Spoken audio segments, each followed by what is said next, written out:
Voilà. J'en ai sorti quelques-uns. C'est même sûr. Mais oui, bon, enfin bref, Ouais. que j'essaye de me Ouais, pardon, me excusez-moi. concentrer sur la question. Les conseils, c'est prendre son temps. Le deuxième, je crois que c'est vraiment observer. Prenez le temps. Mais puis surtout, là, on est dans une société, c'est... Le smartphone peut être une aussi belle chose que ça peut être autant Ouais. un boulet, clairement. Mais si on a envie de le voir en belle chose, bah parfois quand on reçoit un chat, ça peut être une bonne chose. Parce qu'on se met dans un coin de pièce, puis on slide, là, on perd notre temps sur notre smartphone, on est sur les réseaux, enfin bref, on fait ce... Bref. Mais bah ça, au lieu de le faire au fond de son lit... Swipe sur ton chat qui est devant toi. Mais oui, et quand on vient de recevoir un chat, ou même pour des personnes qui ont envie d'être bénévoles en SPA, parfois on me dit, mais qu'est-ce que je peux faire en chatterie? Bah, parfois, rien, parce qu'ils sont tellement incommodés de notre présence que bah, juste leur montrer qu'on est là, à ne rien faire vers leur eux. demander, Mais exactement. voilà, donc bon, j'ai pensé au smartphone parce que, ouais, bel objet, mais boulet. Ouais. Et ça peut être un livre, ça peut être en gros tout ce qui fait pas de bruit et qui nous permet d'être en conscience à côté du chat. Et prenons ce temps-là, offrons ce temps-là à nos chats. On n'a pas forcément besoin de faire. C'est peut-être ça mon dernier conseil. C'est cherchons pas à faire, cherchons pas à réussir tout de suite, mais qu'on prenne le temps, qu'on observe, qu'on découvre. Et puis après, c'est la vie qui va nous apprendre. Après, il y aura des essais-erreurs. Il sera toujours temps après de demander à faire des choses. Mais c'est ça. Mais oui, avant de faire... Mais c'est super bien dit, en plus, je trouve, parce que ça représente tellement de choses de notre société. Où on a beaucoup de mal à ralentir, à prendre le temps, alors que je pense que c'est ce qu'il nous faut. Clairement. Je pense que c'est ce qui serait salvateur pour beaucoup de gens. Déjà, on se reposerait. Ça éviterait des conversations parfois très houleuses, parce qu'en fait, juste prendre le temps de se poser et de pas te cracher ce qui sort directement de ton cerveau, mais en fait, on se rend compte que ça fait réfléchir. Et en fait, on voit tellement de choses de la personnalité de quelqu'un, d'un animal, juste en regardant comme ça. Mais regarde, là, on est assises dans une pièce, on fait rien, on parle toutes les deux, on leur demande rien, et on voit les différents types de tempéraments. C'est incroyable, tu vois. On voit même les interactions entre eux, c'est hyper intéressant. Tu arrives à voir qui est qui, et bien au-delà de cette histoire de qui est le dominant ou le dominé, c'est pas ça. Déjà, observer les animaux, regardez selon les situations. En fait, ça change tout le temps. Mais qui va être le plus... Enfin, j'aime pas ce mot-là, donc pas le plus dominant, mais qui va être le plus affirmé sur quelque chose et sur d'autres trucs. Mais moi, je le vois avec les chiens, c'est pareil. Quand je vois mon Scott, qui est quand même un molosse avec tout le monde, et en fait, je vois qu'il est... Sur plein de choses, il est tellement inadapté. Et en fait, tu le regardes, et en fait, tu vois que c'est Jackson qui est bien plus sûr de lui que Scotty. Bah oui. Et ça se voit, Scotty, c'est juste un monstre d'incertitude en lui. Bah oui. Voilà. Et tout le monde pense que non, c'est un chien de garde, qu'il est mauvais. Alors non, ça n'existe pas. Les chiens mauvais n'existent pas. Mais non. Bah, toi, t'es un petit chien, tu lèches. Oh oui, bah elle lèche, elle fait bisous, c'est pareil, un chaton biberon arrivé 10 jours de vie, si elle a eu une maman, ça a été pendant 10 jours. Après, c'est nous qui l'avons... on lui a fait faire ses besoins, on l'a lavé, on l'a biberonné, on a donc... on est son tout. Et comment l'humain de compagnie vit tout ça? Parce que c'est vrai qu'en couple, quand t'es aussi passionné que nous, on peut l'être. Enfin, moi, je sais que c'est un compromis que je pourrais jamais faire. C'est-à-dire qu'il y a des animaux dans ma vie. Si je dois virer quelqu'un de ma vie, ce sera la personne, ce sera pas les animaux. Et comment ça s'est passé? Comment ça se passe pour lui? Bah, nous, on a eu la chance, là aussi. Alors, chance, et parfois, ça nous a desservi. Mais on s'est rencontrés tout juste après nos bacs respectifs. On a commencé nos études supérieures ensemble. Et puis, les écoles ont fait que très rapidement, on s'est mis, entre guillemets, en coloc. Enfin, on était déjà en couple. Mais on a habité à 20 ans ensemble. Parce que la vie a fait qu'on ne pouvait pas se payer 2 appartes, tout simplement. Tout à fait. Donc dans ma vie il y avait déjà Luna, quelques années après est arrivé Asgard et il n'a pas tant subi mes choix, il les a vraiment vécus en même temps. C'est les animaux qui sont arrivés parce que les premiers on les a gardés, c'était les nôtres. C'était vraiment ils se sont présentés, on a fait le choix à 2, on a réfléchi à 2. Et voilà, à part Mouflette, où Mouflette, c'est le chat où donc elle est née dans une ferme où moi j'ai grandi et un jour je reviens dans cette ferme, il y a 10 ans, tout pile, l'été, T'as ramené un là, souvenir à quelque chose près là, autour du 24-25 juillet, où j'arrive dans la ferme, je m'assois et là j'ai ce bout de chat, à peine 3 mois, qui vient s'éclater sur mes jambes, qui se met sur le dos et qui s'endort. Bah ouais. Et là j'envoie un message à Flo, je suis désolée, je crois que dimanche je rentre avec quelqu'un d'autre. Et ça n'a pas manqué, je suis rentrée avec, et puis voilà, mais après on a cette même fibre. On a tous les deux de base, il aime les animaux aussi, il est très heureux de vivre entouré d'animaux. C'est ça, puis c'est notre vie maintenant, on a fait le choix, nous, de ne pas consommer d'animaux sous quelque forme qu'elle soit. Et voilà, du coup, nos chats, et notre chien maintenant, mais ils font partie intégrante de la maison, c'est notre famille. Et alors, je fais toujours attention à ce terme-là, parce qu'il y a des gens qui diront c'est mon bébé. Alors bon, moi j'ai pas de fibre maternelle, donc je les vois pas comme bébé, mais par contre, ils font vraiment partie de ma famille sans que je les anthropomorphise.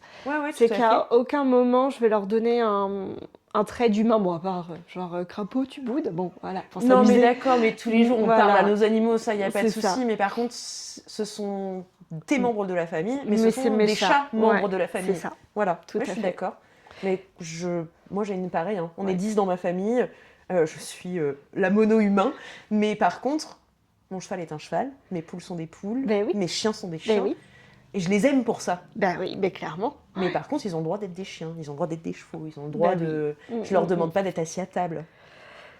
Nous, on aimerait bien parfois que les chats soient pas assis à table, justement.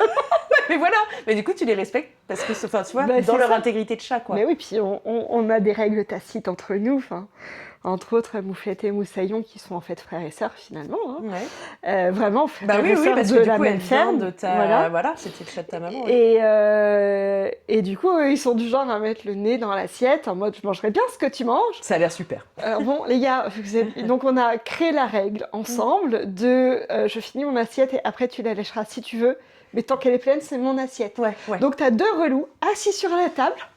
Alors, pas penchés, non, ils sont bien élevés. Ils sont pas...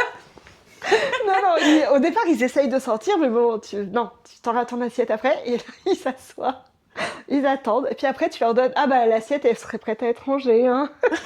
Règle tacite de vie de famille. Écoute, moi, c'est pareil, c'est pas de chien à table, et par contre, si j'ai pas terminé, après, ils ont le droit d'avoir... mais pas de chien à table. En fait, j'ai cette image, en plus, ancrée, justement, de quand j'étais gamine, et on avait une golden à la maison et elle passait sa life sous mon coude, à me soulever le coude comme ça pour avoir à manger, et parce que mes parents donnaient tout le temps à manger à table. Et moi, c'est un des trucs où je me suis dit, j'adore les chiens. Jamais mon chien il fera ça. Parce qu'en fait, déjà un petit peu de cadre pour tout le monde, pour que ça fonctionne bien pour tout le monde. Et le jour où tu as quelqu'un qui n'aime pas les chiens, et tu as les chiens qui sont pendus comme ça, c'est ça. Non, il faut que tout le monde... Et puis moi, je viens pas m'asseoir le nez dans leur gamelle quand ils sont en train de manger, donc chacun son espace, ok. Flûte, voilà. Et puis le cadre, il est salvateur dans la vie. Mais tout le monde a besoin d'un cadre. Mais c'est ça. Nous, on imagine souvent l'humain, les routines, c'est chiant, j'aime pas la routine, nanana. Au final, on se rend compte déjà qu'on en a une, parce que la vie de l'humain fait que manger tous les jours, aller aux toilettes tous les jours, manger boulot, voilà. Mais pour nos animaux, c'est la routine qui sauve, surtout chez le chat, qui est un animal de routine. Bien sûr. Et sans, parce que oui, on peut demander au chat de s'asseoir, faire un hide fight, des choses comme ça, pourquoi pas. Il y a des chats qui peuvent en être demandeurs et qui s'amusent de faire ce genre de trucs. Mais avant ça, déjà, avoir des routines, entre guillemets, les respecter, c'est formateur pour eux. Et on voit qu'ils s'épanouissent grâce à ça aussi.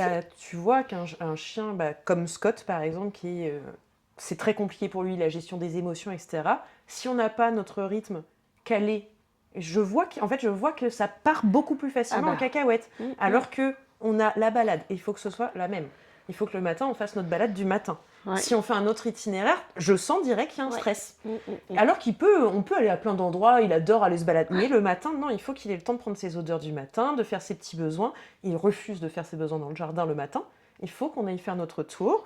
Et il faut que je donne à manger dans un centre. Mais je vois, en fait, c'est comme ça que j'ai réussi à rassurer ce chien. C'est ça. C'est ça. Mais comme en fait un enfant, on leur donne des rythmes. Mais bien sûr. Mais un enfant ou même encore certains adultes, parce que oui, avec certains troubles, adulte, bien sûr. Exactement. Ouais. Et pourquoi ça fonctionnerait chez les animaux humains et pas chez les animaux non humains? Enfin, le rythme existe et peut être En fait, une journée a un rythme. Il y a 24 heures dans une journée avec le lever du soleil, le coucher du soleil. Et tous les jours, ce sera la même chose, donc potentiellement. Et puis, autant l'accepter rapidement plutôt que de vouloir se dire, ah bah non, mais de le voir comme un ennemi. Il ne faut pas que ce soit un ennemi. C'est ça. En fait, il faut que ta routine, déjà, elle soit chouette. Rends ta routine chouette, parce que tu peux faire la même chose tous les jours, mais si tu kiffes ce que tu fais tous les jours, c'est cool. Bah clairement. Et puis après, pimente-la. Bah c'est ça. Et dans la vie de nos chats, c'est pareil. Moi, en consultation, je rentre la pâtée comme un outil thérapeutique, dans le sens où c'est pas tant la quantité de pâté, mais le fait d'en avoir juste un peu. Pour faire plaisir, pour développer les hormones qui, les hormones de plaisir feront tomber les hormones de stress, tout ça. Et donc, je propose souvent aux humains d'avoir de la pâtée. Et là, les humains me regardent, non, moi j'aime pas trop en donner tous les jours, c'est plutôt une fois par mois ou une fois par semaine. Non, juste pour faire plaisir, pour pas qu'il s'y habitue. Mais pourquoi? C'est gênant que ton chat s'y habitue. Oui, s'il vient de compter fleurettes à 5h du tam pour avoir sa pâtée, ok, c'est compliqué. Mais dans ce cas-là, on met plus tard, voilà. C'est peut-être pas la pâtée le problème en plus. Souvent, c'est l'heure du service. Mais bon, bref, mais c'est hyper important. Et puis quand... Mais pourquoi vous pourrez pas leur faire plaisir un peu tous les jours? Non, d'un chat... Attends, toi, si tu manges ton carré de chocolat tous les soirs... Non, et puis c'est surtout que... Le chien, on lui en a demandé beaucoup et l'éducation a fait qu'ils ont quand même bien morflé. Voilà, mais le chat reste un animal qui vit sur la contrainte. C'est un animal solitaire qu'on fait vivre dans un noyau familial. Ouais. Alors, on n'est pas tous aussi pères que moi, on n'a pas tous 10 chats, heureusement, mais ça n'empêche que la plupart des humains, il y a 1 à 2 humains, un chat, c'est déjà un noyau familial. Alors que le chat, il est fait pour vivre seul. Il est fait pour manger des petites proies à 38 degrés, donc quasiment pas boire. C'est ça, on lui demande 16 micro-repas par jour. C'est ça. On lui demande de manger sec et de devoir boire dans un bol. Ouais. Il va faire pipi. De l'eau qui vient du robinet, c'est ça. Et qui sent donc le chlore, etc. C'est ça. Ouais. Il est fait pour faire ses petits besoins en plein milieu, généralement à vue, parce que on le connaît comme prédateur, mais c'est avant tout une proie. Donc il faut qu'il puisse regarder autour de lui. On lui demande de faire pipi et caca dans une boîte, souvent fermée. Bref, quand on met tout ça, au bout d'un moment, j'ai envie de dire, mais vous vous rendez compte je pense que vous pouvez lui donner un petit peu de pâté tous les jours. Non, mais c'est ça. Et quelles obligations on impose à nos chats. Je me mets bien dedans, puisque, à titre d'exemple, au vu de là où j'habite, avec la rue très passante devant, les chats ne sortent pas. Ouais. Donc, t'as pas encore vu, mais sur des fenêtres, moi, j'ai des filets. Ouais. Vissés et tout. Mais c'est super important. Les chats, ils peuvent vraiment se mettre, et on les voit qui kiffent. Le petit gras à l'air, là, ils peuvent sortir et tout. Donc j'ai essayé d'adapter ce manque de sortie, mais là où je voulais en venir, c'est que moi aussi, j'ai des obligations à mes chats.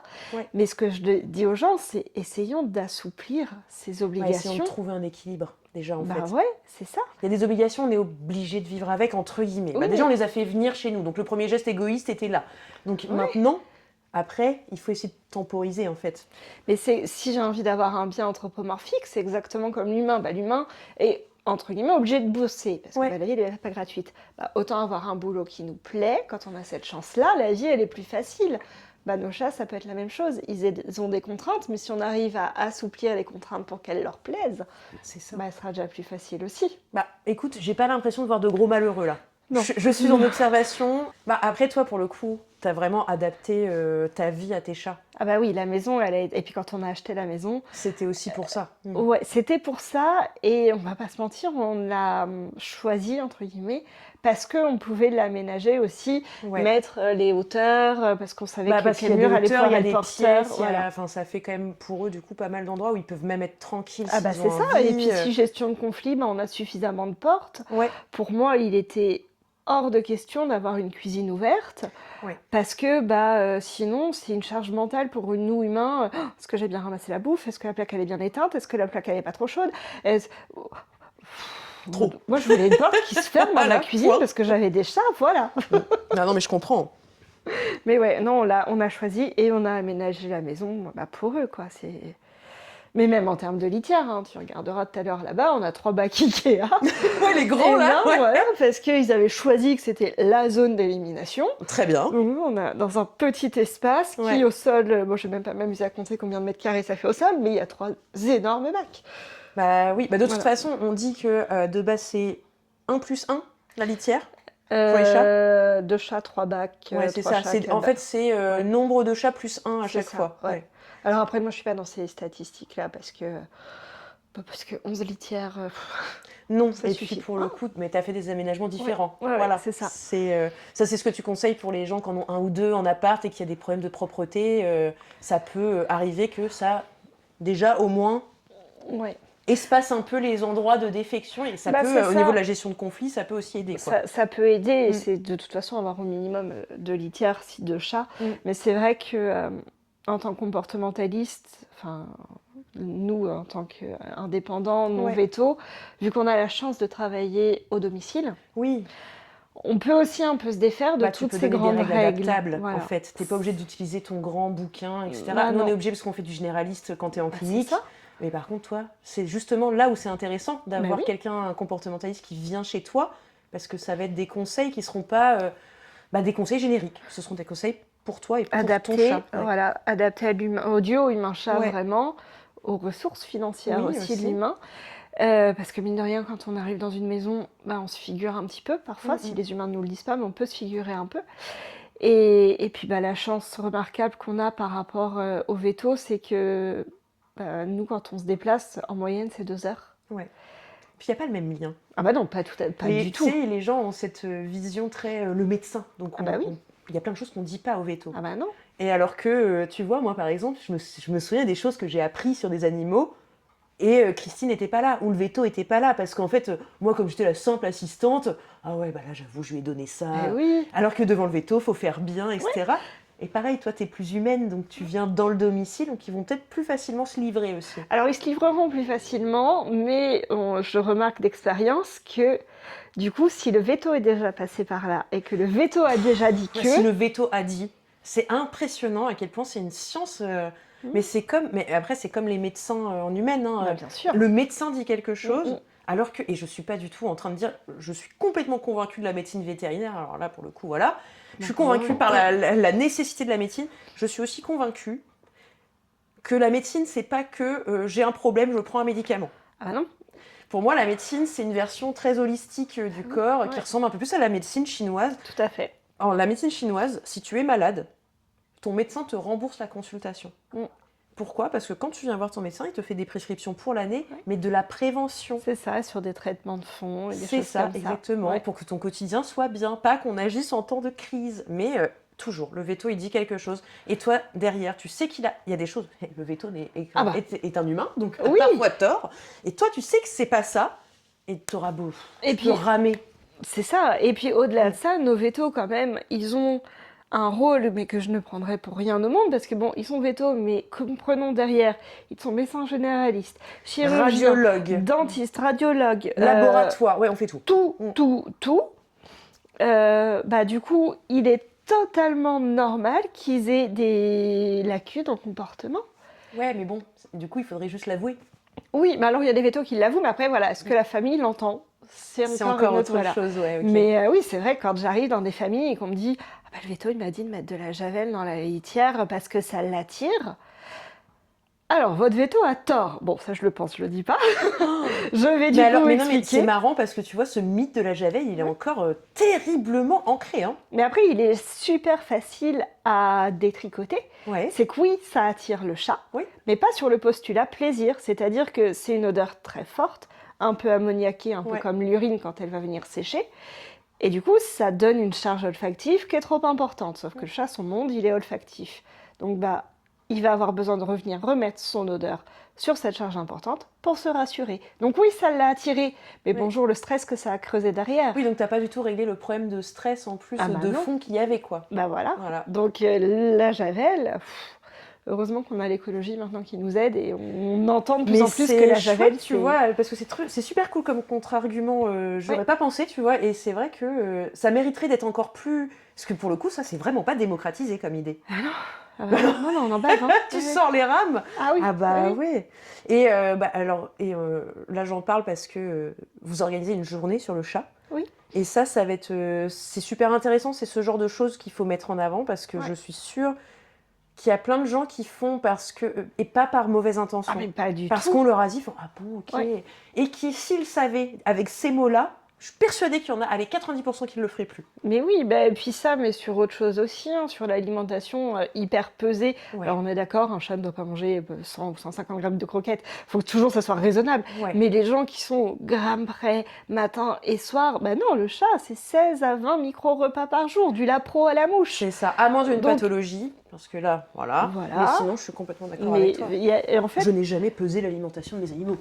Alors, je fais à la louche, sur ça. le gobelet. C'est important de savoir à peu près quand même, surtout quand on a des chats qui sortent pas. Et puis des fois, c'est beaucoup, ils sont beaucoup, donc il faut que tu vois aussi qui mange quoi, etc. à peu près. Ah mais après, on va pas se mentir, hein, plus on a d'animaux aussi, du moins de la même espèce comme moi, plus on risque de passer à côté de quelque chose. Ouais. C'est pour ça que quand j'ai des gens qui me disent « Ah, j'adopterais bien un nouveau chat », quand ils en ont déjà 2 ou 3, je leur dis « Attention, on peut réfléchir au projet, ce qui vous incite là-dedans, mais plus on va avoir d'individus de la même espèce, plus ça va être difficile de veiller à est-ce qu'il a bien mangé, bien bu, bien éliminé, enfin... Et ça, moi je l'avais dit il n'y a pas longtemps à quelqu'un qui avait adopté un chien, et le chien, ça se passe super bien, il a un super chien, au bout de quelques mois, il me dit « Je vais en prendre un deuxième ». Je fais « Mais surtout pas ». Non. Je fais « Surtout pas, déjà ton chien, il n'est pas du tout adulte ». Donc en fait, déjà, laisse-le devenir adulte, parce que là, il est très cool.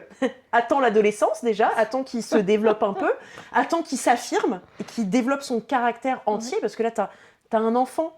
Donc oui, il te suit partout, mais comme un enfant. Attends de voir la séparation, et laisse-le grandir, C'est quoi ce besoin? Et puis, attention, tous ceux... Alors je pense que quasiment 100% des gens qui ont pris un deuxième animal parce que leur premier était parfait, ont été déçus. C'est ça. Nous, ce qu'on rencontre surtout dans le chat, c'est ils prennent un deuxième animal parce que le premier va s'ennuyer. Oui, pour un animal solitaire, certainement.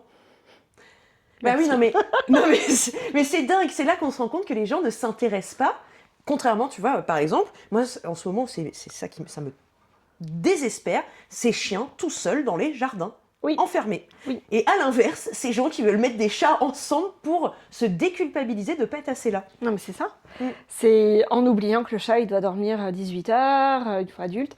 Mais en fait, c'est le problème de l'éthogramme de l'animal, où on n'est pas renseigné sur tout ça. Non. Alors oui, dans un monde idéal, nous aurons des permis pour adopter des animaux et du coup, on aura passé des petites formations. Mais j'aimerais beaucoup, j'aimerais vraiment, et ce serait normal en fait. C'est ça, mais en fait, au-delà de ça, pouvoir donner du renseignement, on peut pas imaginer ça sur l'éducation nationale parce que les pauvres, ils sont déjà tellement noyés de boulot. Ils sont tellement...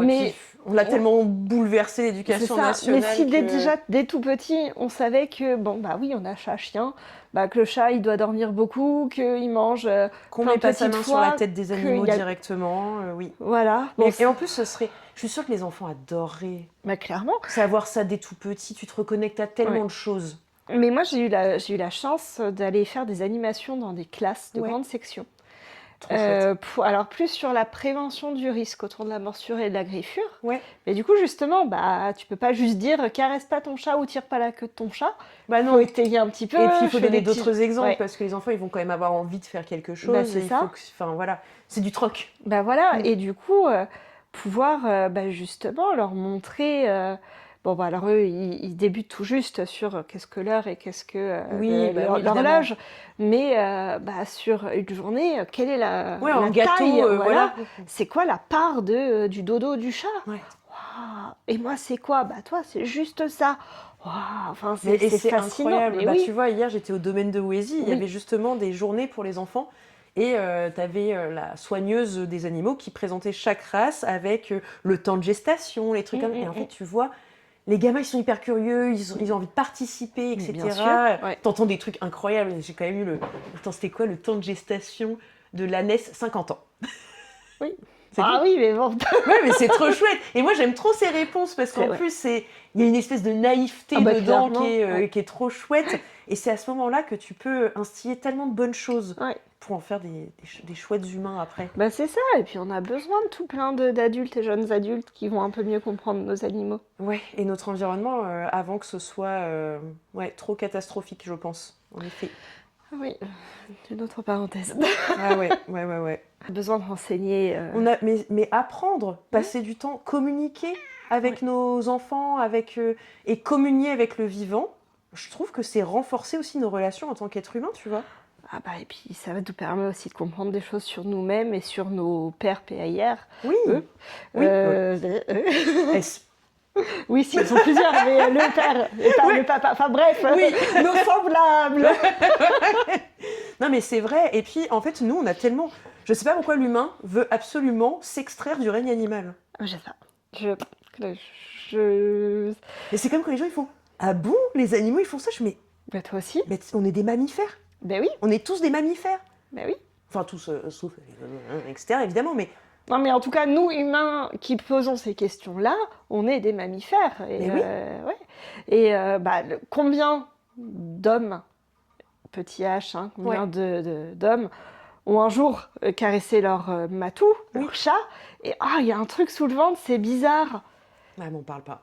Et moi, ça m'arrive en consultation, ils me disent, mais bon, je vais pas aller chez le veto juste pour ça, mais vous pourriez me dire si c'est normal.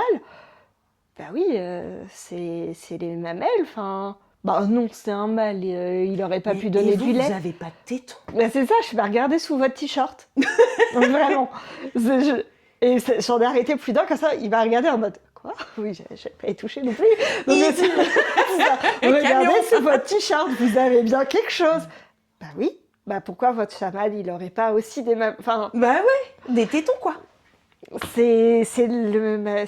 Et en plus, nous, dans le développement, dans le fœtus, on a les 6 à la base. Oui. On les perd. Oui. Et on voit encore, il y a certains qui ont des 3e, 4e ou des excroissances de tétons. Nous aussi, à la base, on a des chaînes... Ben oui. Mais c'est incroyable. Et le nombre de fois où on est venu à la clinique en urgence parce que le mec essayait de retirer avec un crochet attique. Ben oui, non mais... Et j'étais là, mais non, mais c'est son téton. Mais c'est un garçon. Vous avez des tétons, monsieur? C'est ça. Oui. Si.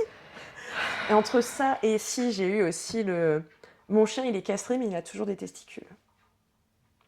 Oui. Parce qu'en fait, les chiens ont ce qu'on appelle un bulbe érectile. Ouais. Donc en fait, les testicules sont derrière, sous le scrotum. Ouais.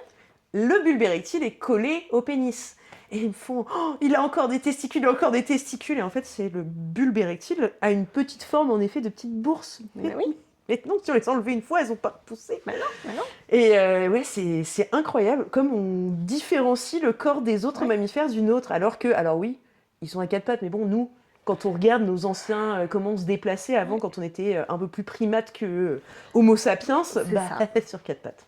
Oui.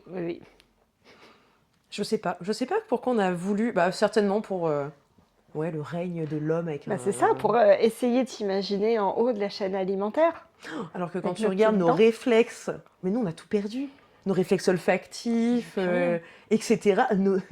Nous dans la nature, on est démunis. Alors maintenant on les travaille, enfin moi je passe beaucoup de temps dehors, mais nous, en maternelle, dehors, on sait plus rien faire. Ah bah non. On sait plus rien, on n'est pas débrouillard pour un sou. Et puis on n'a plus rien, notre corps il s'est amoindri de tout. Enfin, les on n'a plus l'organe pour sortir les hormones, il y a tellement de choses. L'instinct. Pourquoi des fois, tu vois, se laisser guider par ses instincts. Pourquoi des fois, tu sais, t'as les fourmis là, dans le dos et tout, parce qu'on te regarde. Et un animal, il sait détecter quand on le regarde, en fait. Ouais. Et il y a des réminiscences, et je pense qu'on peut s'y reconnecter en le travaillant, etc. Mais Et puis plus on est avec nos animaux de compagnie, plus on les travaille aussi. Surtout ceux qui passent beaucoup de temps avec eux. Genre nous. C'est sûr que dans une journée, je vois des humains grâce au comportement, mais je ne vois pas beaucoup d'humains. Non, en termes de proportion, c'est clair. Mais je pense que ça nous rend peut-être un peu sauvages aussi. Clairement. Clairement. Moi, c'est pour ça que je me sens un peu inadaptée. Le nombre de fois où on me dit, de toute façon, t'es un chat. Et alors ? Et alors ? C'est bien. Moi, on m'a dit que la dernière fois, on m'a dit que j'étais un clébard, donc voilà.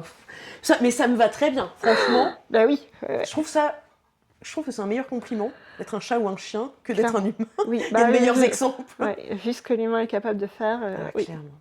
Et donc, toi qui as cette connexion si particulière au chat, Est-ce que tu pourrais me dire ce que ça représente pour toi, cette connexion au chat, ce que ça fait vibrer en toi? C'est quoi ce lien que tu as au chat? Moi, le chat, aujourd'hui, c'est ni plus ni moins mon oxygène. Hmm. Il fait, d'autant plus Luna, qui fait vraiment partie intégrante de moi. Moi, je sais que Lou, là, qui plus est 17 ans, avec tout son parcours de santé, je me prépare au jour où elle va partir. Bien sûr. Je suis obligée de me dire, ça peut être demain comme dans 2 ans. Là, on est là maintenant, on rentre dans du palliatif, de toute façon. Donc, elle, c'est vraiment une part de moi, mais globalement, le chat, c'est pas... tu vois, je me sens pas comme beaucoup qui disent, j'ai toujours vécu avec un chat. C'est pas juste, j'ai toujours vécu avec un chat, c'est que pour moi, le chat, il est quasi vital pour moi. Il fait partie de ma nature, il fait partie de mon paysage, il fait partie... de ton code, quoi. Ouais, c'est ça. C'est que sans... c'est même pas une question de présence, c'est une question de connexion qui se fait en toi. Et que si tu l'as pas dans le quotidien, c'est comme si il manquait une petite partie. Clairement. Et puis moi, du coup, avec la tribu, là, moi, ma journée, elle est rythmée, mais les chats me le rappellent aussi. Typiquement, une des premières choses que je fais le matin, c'est aller sur une des premières gamelles où ils mangent, pas tant pour me mettre à manger, mais parce qu'ils sont 5 ou 6 à dire bonjour, et il faut que je les caresse. Et si on se dit pas bonjour, mais je me fais rouspéter. Et les jours où c'est Florian qui est levé avant moi, ils sont où les chats, ils ont mangé, t'es sûr? Pas tant pour savoir si physiologiquement tout va bien de leur côté. Non, parce que c'est le rituel du matin. On n'a pas eu notre bonjour. C'est notre connexion. C'est comme ça que tu démarres ta journée. Clairement. Mais je comprends. Moi, la première chose que je fais le matin, c'est aller saluer les chiens et leur ouvrir, tu vois. Oui. Parce qu'avant même de penser, avant même d'aller aux toilettes, avant même d'avoir fait quoi que ce soit pour moi, c'est la toute première chose. Et ça me lance. Mais oui. Et c'est ça qui te donne l'énergie aussi. Ah ouais. Et puis c'est... Crapaud, tu fais pas de... On te voit viser avec ton regard. Et je sais pas si t'as entendu, mais il y avait j'ai entendu un petit... Il y avait des petits brous en mode je me ferais bien ma frangine. J'irais bien la taper. C'est ça. C'est gratuit.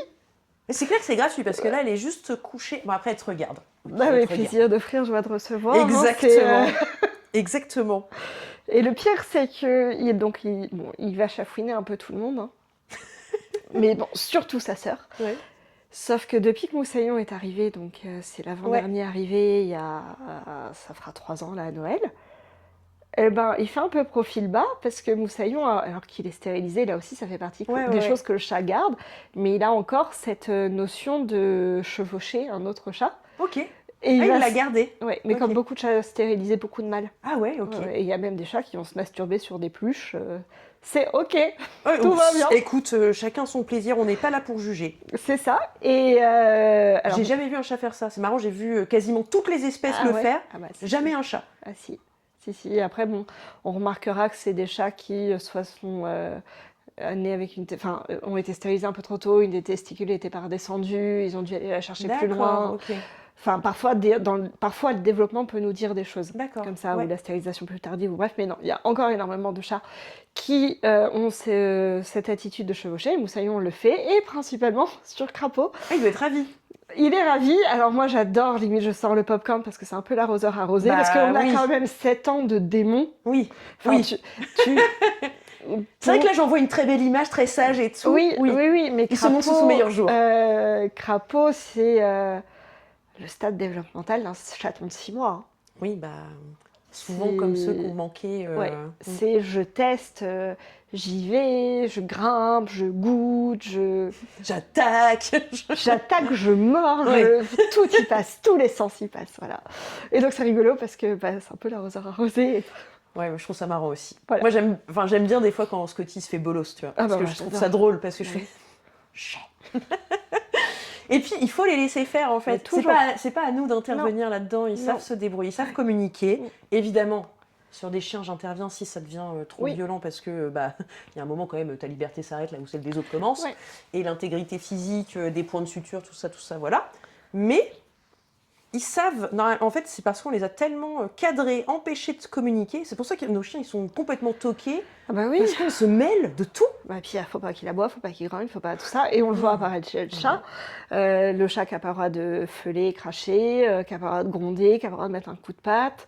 Et puis le jour où il a besoin, bah, du coup, il ne prévient plus. Et alors moi, ça fait partie de des choses, des outils pédagogiques que je suis obligée de donner aux familles.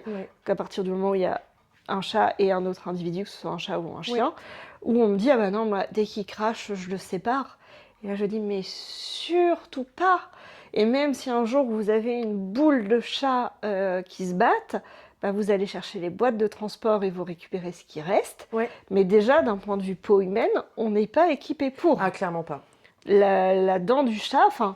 La griffe du chat, la dent du chat, c'est... Oui, et puis bah, une dent qui nous mord sur les parties osseuses, c'est un risque d'infection, c'est antibiotique, c'est compagnie, enfin on n'est pas équipé pour. Pas du tout. Et d'un point de vue comportement, on va aussi induire des choses où bah, le chat va garder l'émotion qui l'amenait à aller au conflit, et si on le coupe à ce moment-là, bah, la fois d'après, le conflit va être 2 fois plus rapide, 2 fois plus fort, parce que mon humain il risque de m'arrêter, bah là faut que j'y aille quoi.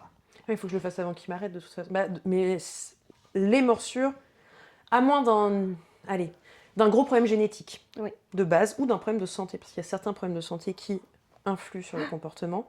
Sinon, c'est de notre faute. En fait, c'est la seule conclusion qu'il faut avoir. C'est que c'est pas l'animal. C'est que c'est nous qui avons coupé un moment. C'est nous qui avons pas... Et des fois, on comprend pas. Attention, même moi, il y a encore... Je fais des erreurs encore. Il y a des fois, je comprends pas ce que mon chien il dit. Et du coup, bah, je fais une bêtise et c'était pas... Mais j'ai conscience que je peux faire des bêtises. Donc j'ai conscience aussi que je dois faire attention, etc. Mais en fait, c'est nous qui avons créé tous ces conflits entre nos animaux. Et la conduite agressive chez le chat, on est en plein dedans. Le fameux syndrome du tigre inventé par un veto. Alors ça, je n'ai jamais compris. Bah, c'est surtout que si tu creuses vraiment sur ce qui est syndrome du tigre, donc pour ceux qui ne vont pas connaître, c'est un chat qui va changer d'émotion du tout au tout et venir mordre pour aucune raison. C'est pareil, aucune raison. Elle a fait des guillemets. J'ai fait les guillemets, Elle a fait des guillemets. C'est vrai qu'au podcast, on ne les entendra pas, mais aucune raison était couplée de guillemets, mais bref. Donc un veto, un jour, a pensé syndrome du tigre. Quand on regarde la littérature scientifique et éthologique autour du chat, il n'y a rien qui étaye cette pensée autour du syndrome du tigre. Et quand on regarde les chats dits syndrome du tigre, bah, ça va être des chats à qui on va pas respecter le consentement pour la plupart. C'est « Oh, minou, non. » Alors, je vais pas le faire sur Chachou, parce que voilà. Mais voilà, je suis toujours dedans, je t'arrête pas. Des chats qui vont être hypostimuler. À quel point on a un problème avec le consentement. Ah bah, oui. Mais oui, mais moi je remercie MeToo et tout. Mais c'est ce que j'allais dire, je pense qu'en fait on a tellement une société patriarcale qu'on l'a exportée même à nos animaux, quoi. Bah bien sûr, de toute façon l'éducation comme on l'a connue chez le chien, oui il y a des femmes qui s'y sont mises bien sûr. Ah mais il y a des femmes patriarcales. Mais bien sûr, mais c'est l'homme masculin qui a voulu imposer sa force, sa dominance et son rapport de force. Et chez nos chats, désolé de le dire, il n'y a pas de dominance. De toute façon, c'est toujours un animal solitaire. Donc, ouais. Il n'y a pas de dominance non plus chez le chien, si jamais vous vous posiez la question. Il faut arrêter avec ces images. C'est pareil quand on me parle de loup, j'étais là, mais tu as un chihuahua, Janine. Oui, non, puis c'est surtout que notre chien, de base, il mangeait d'abord les restes humains et les crottes, avant d'avoir un régime alimentaire de loup. Ils continuent les crottes, si jamais. Ça, ils ont continué les crottes. C'est ça, donc le loup, il se pose là. Enfin bon, nos chats sont un petit peu plus proches du chat ancestral. Oui, sauvage. Tu sais que ça, j'en ai eu en clinique, parce que des gens avaient trouvé un chat tigré. Ils avaient trouvé 2 chatons. Bah oui. Ouais. Ils les ont trouvés 2 chatons et ils ne comprenaient pas pourquoi les chatons ils étaient vénères comme l'enfer. C'était des chats des forêts. Bah oui. Donc on les a fait, en plus, imprégnation, donc tu peux pas les relâcher. Bah non. Donc ils ont dû finir. Bon, ils sont très bien, ils sont dans un bioparc en Suisse. Oui, c'est. Ils sont bien. Ouais. Mais quand là même, encore, quoi. Ça fait partie des petites choses d'éducation. Arrêtez de toucher les animaux en forêt. Oui, et puis reconnaître. Alors on sait distinguer un chat d'un chien. Mais le chat féral, le chat sauvage, le chat forestier, doit-on l'appeler, on sait qu'il est tigré, qu'il a 5 anneaux qui fait la totalité du tour de la queue et une bande noire de la tête à la queue. c'est quand même pas un nombre d'informations très importantes. Oui, mais bon, comme pour la majorité des gens, un chat Tabby, c'est un chat gris. Oui. Déjà parti de ce concept-là. Bien sûr. C'est compliqué d'aller leur dire, non, mais attends, tu ne sais pas que les chats des forêts ont 5 canaux sur la queue. Pas du tout. Non mais voilà, c'est là où je me dis, tu vois, tu évoquais l'association qu'on a créée et la journée du Chavoir qu'on propose depuis 5 ans. Mais justement, moi, ce qui me révolte, parce que je suis quelqu'un qui est toujours en colère de toute façon, hein, mais ce qui me révolte, c'est de se dire que non, que les personnes ne savent pas, c'est normal. Mais c'est qu'elles ne s'intéressent pas. Alors, bon, ça, on a tous eu des éducations qui font qu'on... Mais... Bah, que toute clinique veto ait une petite pancarte avec c'est quoi un chat féral, parce que bon, bah, maintenant on a les sites internet, on a les réseaux sociaux et tout, mais avant ça il y a eu un monde. Bah ouais, juste c'est une pancarte, j'ai trouvé un chat. Mais oui, juste avec plusieurs options déjà, ça tu prends pas, ça qui est-ce que je contacte, et en fait il y a plein de gens, ils ont pas ces boîtes à outils de base qu'on devrait tous avoir, mais en même temps on a eu énormément d'exodes des campagnes, on a des vies de plus en plus citadines, donc en fait ça n'intéresse pas. Non. Parce que c'est pas cette vie-là qu'on prône. Alors, je pense qu'il y a un détachement. Depuis le Covid, il y a un petit détachement. Il y a des gens... Alors, je pensais que ce serait tellement plus grand comme mouvement. Je suis tellement déçue. Mais bon, c'est pas grave. Et je pense qu'il y a eu un moment quand même, il y a eu un réveil de ce désir de reconnexion à la nature. En fait, on se rend compte que comparé à nos papis, je connais pas un piaf. Une plante sur deux, je vais dire un nom complètement inventé. Et c'est dramatique. Mais oui, clairement. On va plus se promener en forêt avec quelqu'un qui t'apprend, à part si tu fais les scouts ou des camps exprès. Il n'y a plus...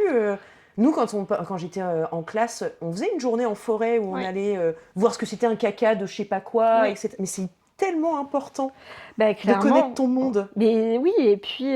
Connaître le centre-ville, c'est pas le monde. Non. Et puis encore une fois, à l'heure des réseaux sociaux... On en connaît pas moins.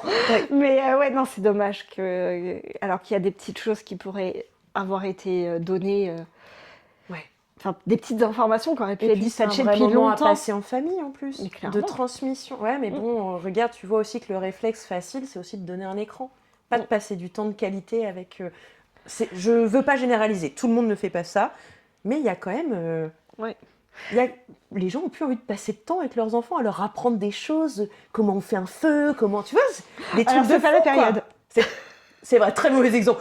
Comment on fait des glaçons, meilleure période. C'est ça, quelle plante on peut cueillir, comment. Alors comment on n'allume pas un feu, comment on ne devient pas. Pourquoi on n'allume pas un feu, peut-être.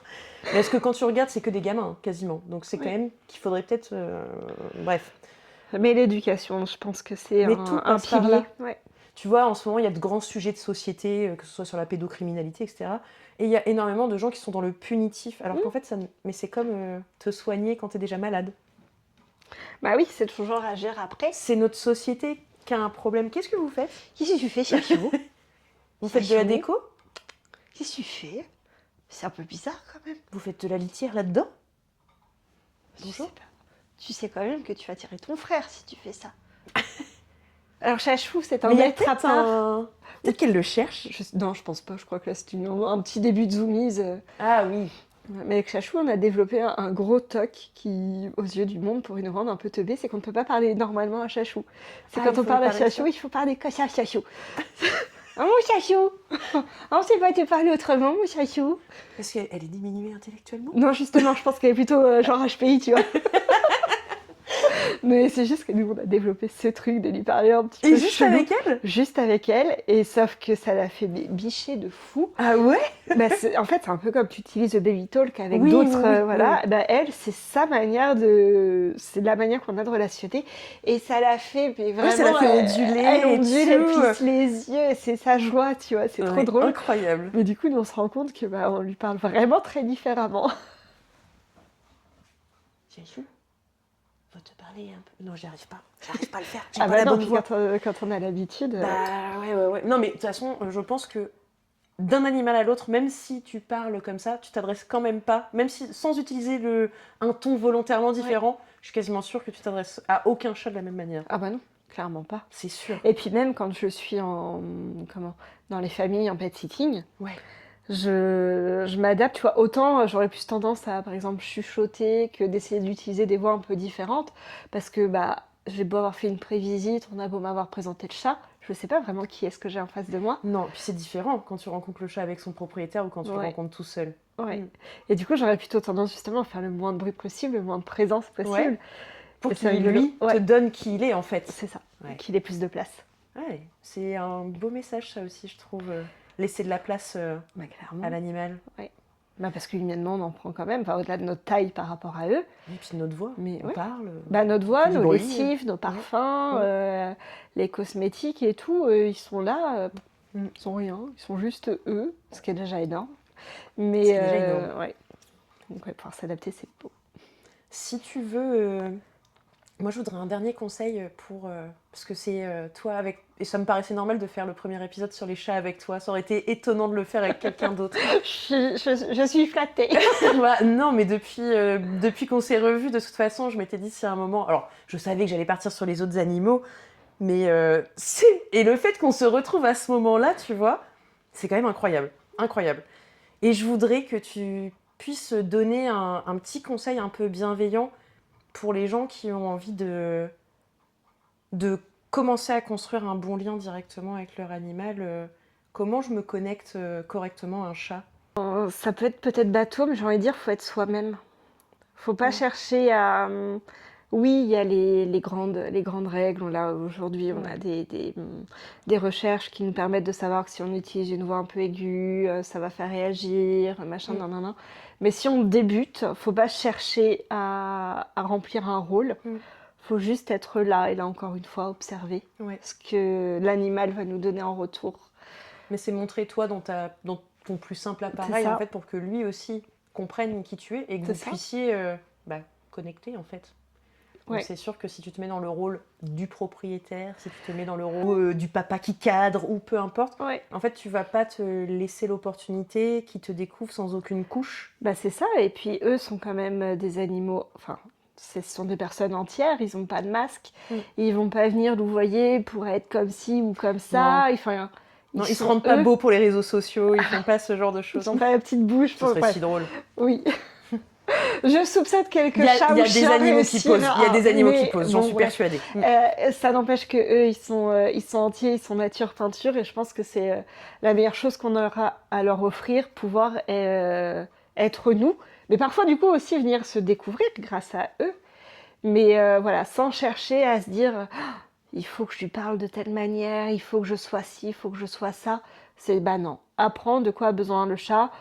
Une alimentation de qualité, pouvoir faire ses griffes, pouvoir être en hauteur, avoir une litière. En gros, ça c'est vite vu. Ça, c'est la pyramide de Maslow, la base des besoins. Et puis après, une fois que tu as pourvu à ses besoins, t'attends, tu lui donnes le temps de découvrir. Toi, tu le découvriras, mais lui, il te découvrira et vous allez vous apprivoiser en fait. Et ce qui est incroyable, c'est que ça fait un peu comme... Ça fait comme dans une relation avec un autre humain, c'est que tu te découvres dans cette relation et tu découvres autre chose de toi. C'est ça. Il faut juste, je pense, se laisser l'opportunité que ça devienne une vraie relation entre deux êtres vivants. Mais pas entre un chat et un humain.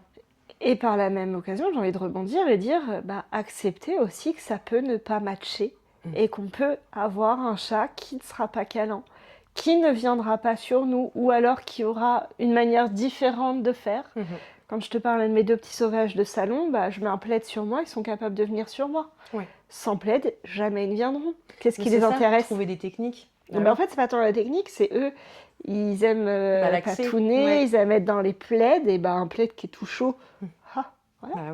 Donc c'est pouvoir accepter que peut-être que pendant un an, on n'aura pas un chat câlin, peut-être qu'on n'aura pas un chat proche, peut-être que...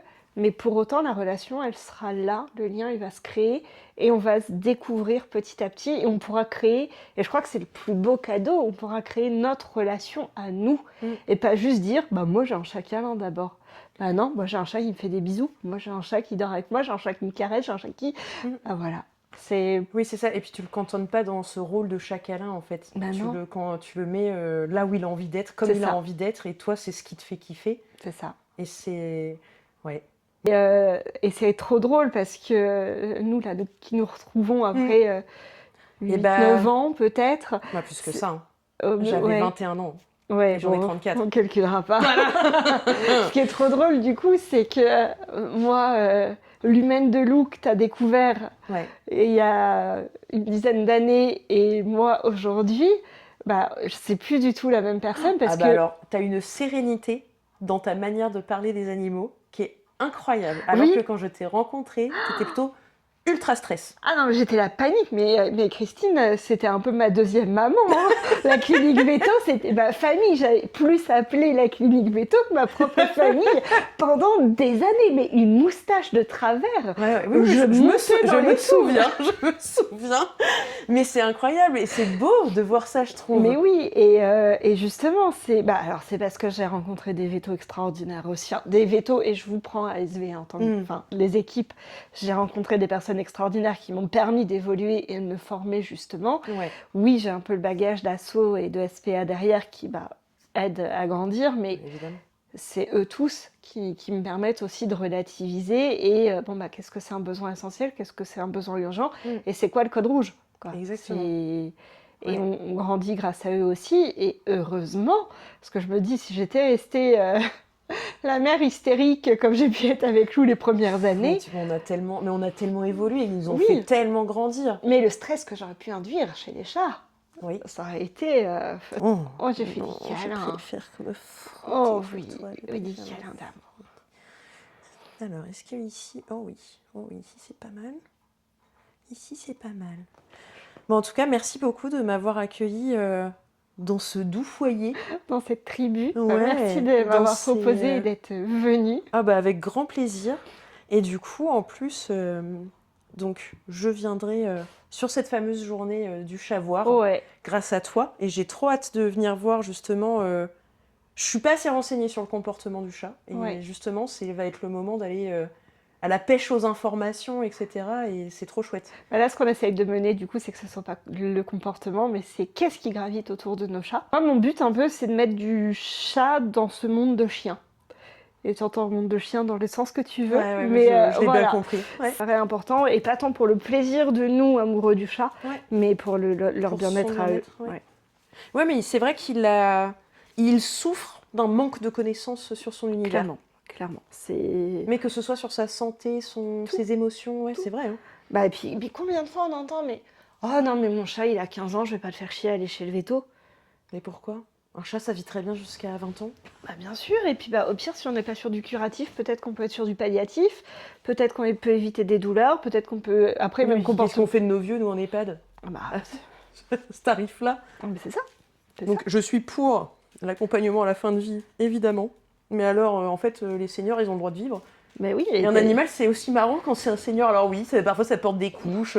Ils deviennent rabougris des fois. Mais c'est trop marrant de les voir vieillir aussi. Ça fait partie de notre vie. Ouais. Et puis c'est beau. Je suis tellement désespérée. Alors souvent on parle des chats, mais je vais reparler des chevaux.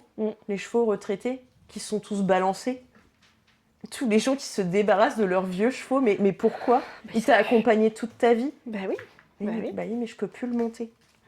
Je pense que les chevaux mériteraient de se rebeller contre nous, vraiment. Oh oui, vraiment. Oui, parce que pour le coup, c'est une des espèces domestiques qui a vraiment bien morflé. Hein. Ouais, et puis si ils marchent pas bien, c'est pas grave, on les mange. Ça fait de la lasagne. Quelle horreur. Voilà, on s'arrêtera sur les lasagnes de cheval, ce sera le mot de la fin. Yes. Si, juste peut-être préciser, du coup, cette journée du Chavoir, ça se passe quand et comment ? Alors, ça se déroule le dimanche 25 octobre de cette année, 2026. On refera de toute façon un petit point dessus avant. À la salle des fêtes de Louvigny, donc en périphérie proche de Caen. Trop bien. Et c'est la 5e année. En tout cas, on sera toutes les deux présentes à cette journée-là et on refera un petit épisode pour parler de cette journée particulière. Mais je voulais qu'on en fasse quand même un petit peu la promotion en amont, comme ça on peut se préparer longtemps avant. Octobre, c'est pas tout de suite. Et octobre, c'est le mois des chats. C'est le mois parfait pour faire un truc sur les chats, je trouve. Oui, et puis là, cette année, on est à 6 jours d'Halloween. Je trouve ça trop stylé. Donc là, faut qu'on parle du chat noir et de tout ce ce qui va tourner autour. Enfin, le quiz va être un petit peu autour de toutes ces idées reçues-là. Ok. Voilà. Trop chouette. Et merci beaucoup. On va s'arrêter là. Il y a ton chouchou, Asgard. Regarde-moi ce beau gosse. Salut toi.